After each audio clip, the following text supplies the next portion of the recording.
Well, you were in town for a very specific reason. You're playing the Hollywood Theater.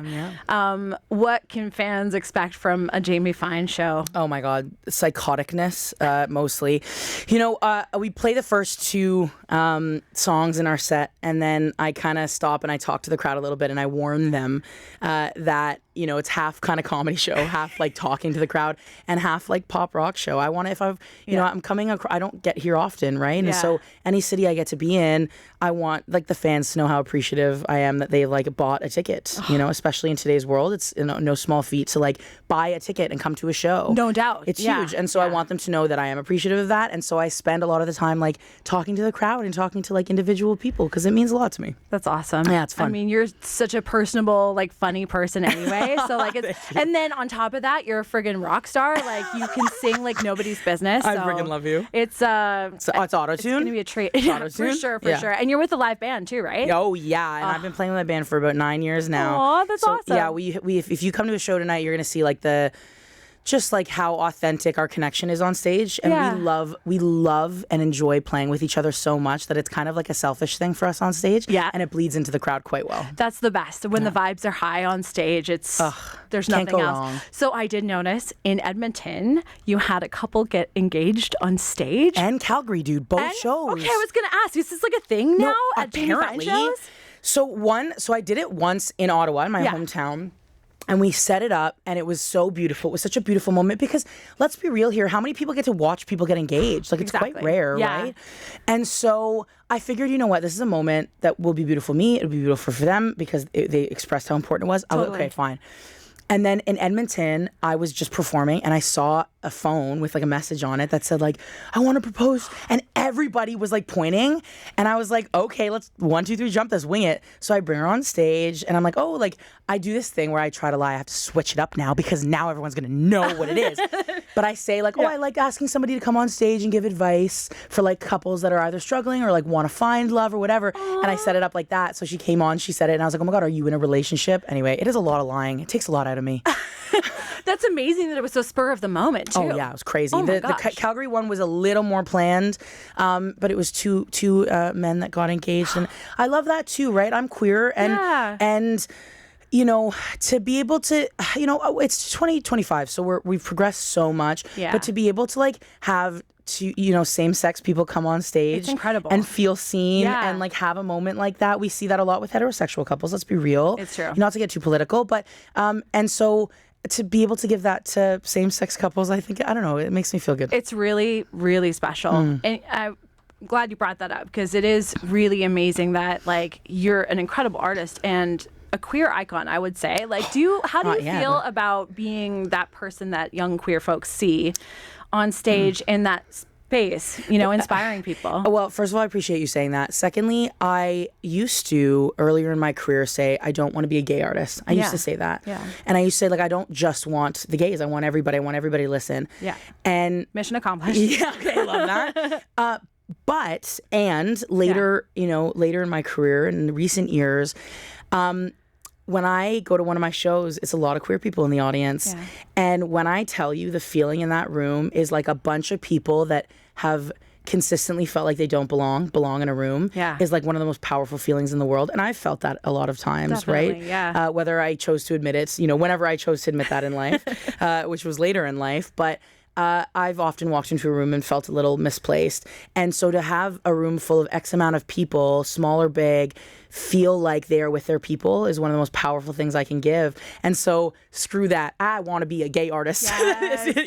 I do want everybody. And I love when like a dude like Steve just like hops in my DMs. He's like, dude, I listen to your song and like I'm having problems with my girlfriend right now. I totally relate. And I'm like, yes, Steve, I got your back. Yeah. I live for that. That's the best. But I want to get everybody, Yeah, for sure. Well, community is so important, especially these days. So thank you for creating spaces like that and just being such a light, for people. I appreciate it. I love that. I love too that like it's funny how South Africa has become one of your big like pop-off like markets. Isn't it wild? So tell me how that came to be. How does it feel like to kind of have a moment somewhere outside of Canada? It's everything we chase as artists, right? Everyone wants their international moment. And admittedly, if anything's left blew up, that's when all that happened. And we could have gone to like so many places in Europe and a couple places in South Africa, and it blew up in the States. And I think we didn't have a strong enough team to know how to be able to do that in those places. Yeah. South Africa, there was a promoter that like reached out and they were like, we're flying you out. And that's an anomaly. Like, that's amazing. Promoters don't fly you anywhere. Yeah. And we were like, okay. And it was the scariest thing, dude. You just keep flying. Yeah. Like, it doesn't make any sense. The world is not that big. It's like 17 hours later, you're still flying. You land, and me and the band, we like get off, and I think we all started like panicking a little bit because we're used to being able to be like, oh, it's a 5-hour flight home max, like we can get home. This is like, no, you have to cross an entire ocean to get home. Yeah. And so that was really scary for us. When I tell you, South Africans remind me of Canadians in such a really beautiful way. I love that. We are very similar. They are a very proud people, and not a lot of people tour there.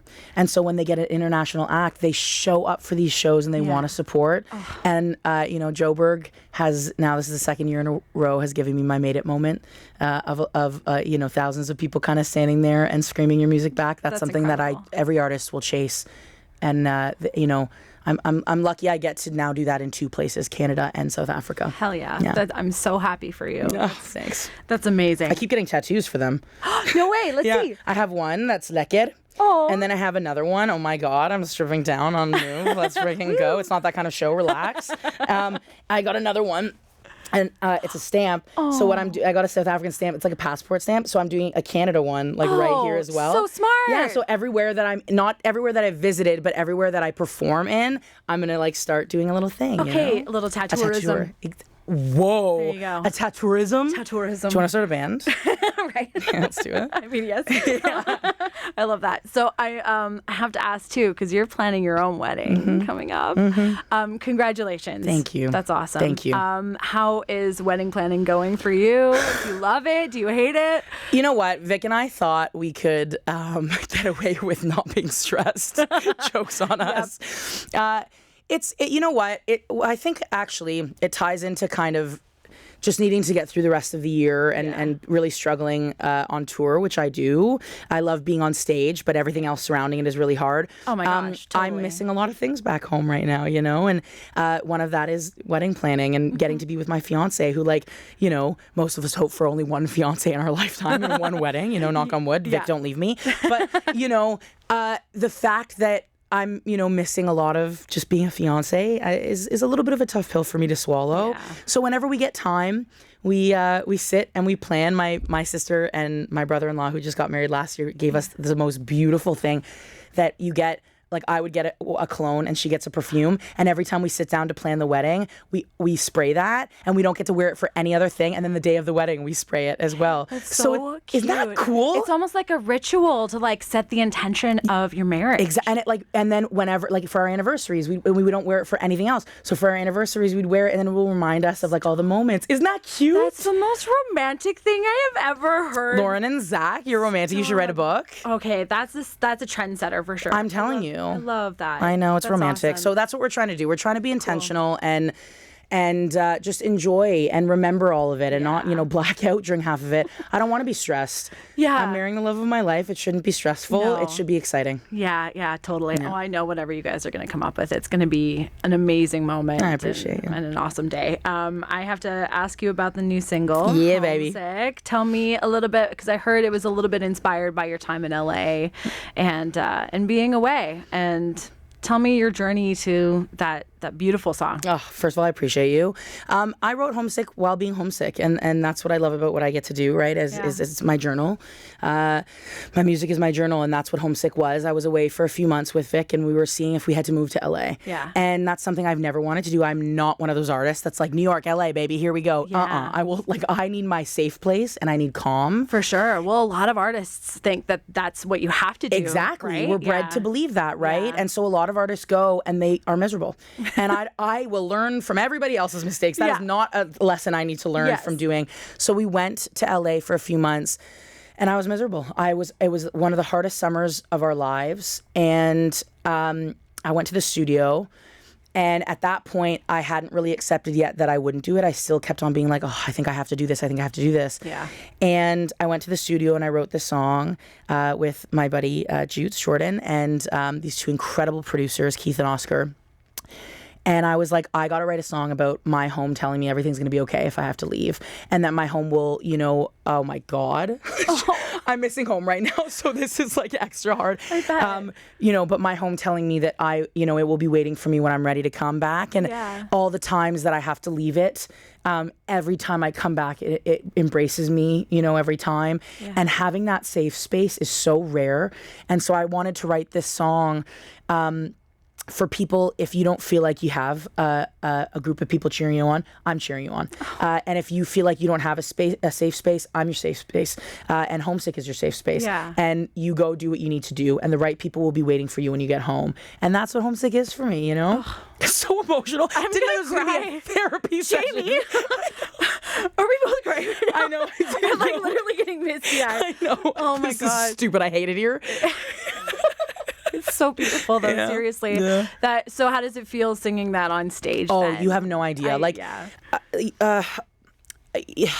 It's so emotional putting your journal out there. Yeah. And watching people connect to it. Yeah. Because then you feel less lonely. I want to give people with my music what music gave me, which is feeling less lonely in the world. Yeah. And to be in a room full of people who needed that the way I needed it. There's no greater human connection. As corny as that may sound, forgive me, there's no greater human connection than that. And so being on stage, watching these people scream, and it just came out, and people are just discovering it. Watch them. I have all this footage. I just got footage back last night from these shows, and I'm seeing these people screaming in the crowd and clenching their fists and needing it the same way I needed it. And it's the most beautiful thing. And at the end of it, I asked the crowd to jump. And when I tell you, one of the venues we played out east, the green room was downstairs and the openers were downstairs. And they said it was the roof was about to cave in. And I was like, suck. That's so a good show. That's a good show. And you almost bring the house down, literally. Whoa. Yeah. That's what that sentence means? I guess so. The more you know at Move 1035. It's true.